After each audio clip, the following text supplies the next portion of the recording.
In today's video, I'm going to show you how to undo a component in Figma, meaning how to break it apart, remove its connection to the master, and convert it back into a normal editable object.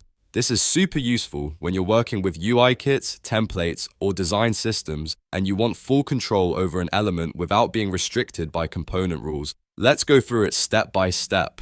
First, open your Figma file and find the component instance you want to undo. A component instance is easy to spot. It has a small diamond icon in the upper left corner of its selection box.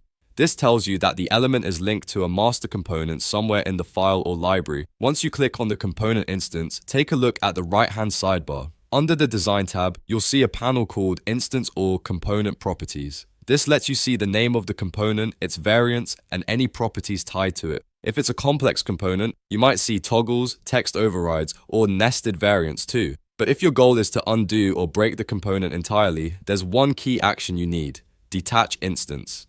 In the right sidebar, scroll until you find the button labeled detach instance. Click it once, and instantly, the component loses its connection to the main source. You'll notice the diamond icon disappears. That's your signal that the element is no longer a component instance. It's now just a regular frame or group that you can edit freely. Detaching is extremely helpful when you want to customize something beyond what the component allows. Maybe you want to rearrange layers, change spacing, tweak inner icons, or make one-off adjustments for a unique layout. Once detached, you're completely free to modify the design any way you want. Nothing is locked, nothing is inherited, and your changes won't affect any other components in the project. But here's something important: detaching is a one-way action. Once you detach an instance, it won't receive future updates from the master component.